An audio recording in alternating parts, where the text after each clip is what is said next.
Don Ernesto había pasado más de 80 años en este mundo. Sus manos, marcadas por el trabajo duro, eran un testimonio de toda una vida de esfuerzo y sacrificio.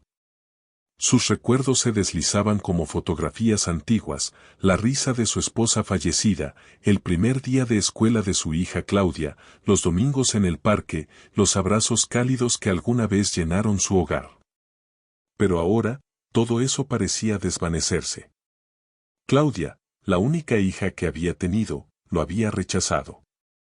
Un malentendido, años de resentimientos acumulados y palabras hirientes habían construido un muro imposible de derribar. Don Ernesto lo sabía, su hija ya no lo quería cerca, y él sentía un dolor profundo que ni los años ni la experiencia podían aliviar. Cada mañana, se sentaba en el viejo sillón de su sala, contemplando la ventana con la mirada perdida.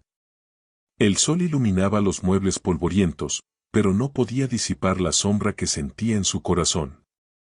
Sin embargo, había algo que siempre lo acompañaba, su fe. Aunque muchos años de vida lo habían endurecido frente a la injusticia, el recuerdo de su Dios era un consuelo constante, un refugio donde la esperanza aún podía florecer.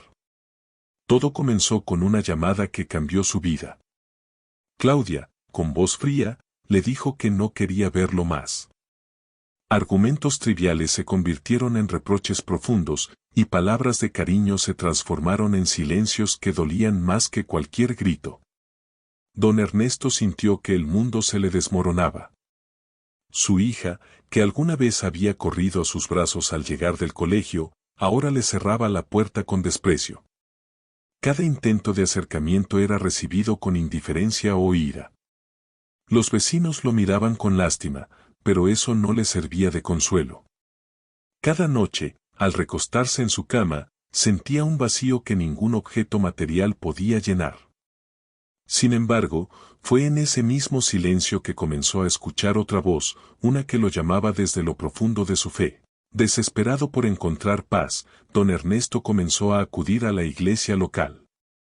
Allí, entre velas y rezos, halló un espacio donde podía derramar sus lágrimas sin miedo al juicio. Los párrocos lo recibían con cariño, y los libros sagrados le ofrecían historias de perdón, amor y resiliencia.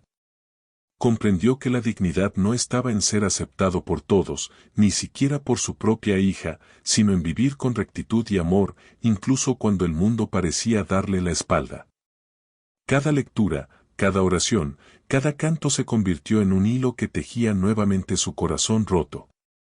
Su vida cambió sutilmente. Comenzó a ayudar a los vecinos con pequeñas tareas, a escuchar a los que tenían problemas y a ofrecer palabras de ánimo a quienes lo necesitaban. Su generosidad no buscaba reconocimiento, sino ser un reflejo de la bondad que Dios le había enseñado a cultivar. Los años pasaron, y la salud de don Ernesto comenzó a flaquear. Cada día se sentía más débil, y su tiempo en la tierra parecía acortarse. Sin embargo, ya no había amargura en su corazón. Claudia seguía sin querer verlo, pero él había aprendido a soltar el resentimiento. Su fe le había enseñado que el perdón no depende de la respuesta del otro, sino del corazón que decide liberar el rencor. Una tarde, mientras el sol se ocultaba detrás de los árboles del parque donde solía caminar con su hija, don Ernesto sintió una calma profunda. Recordó las risas de Claudia, los abrazos que compartieron y los momentos felices que nadie podría borrar. Agradeció a Dios por cada instante de su vida, incluso por aquellos llenos de dolor. Esa noche, se durmió con la certeza de que había vivido con integridad, amor y fe. Y aunque su hija nunca entendió completamente su sacrificio, él partió sin odio, con la dignidad intacta y la paz en su corazón.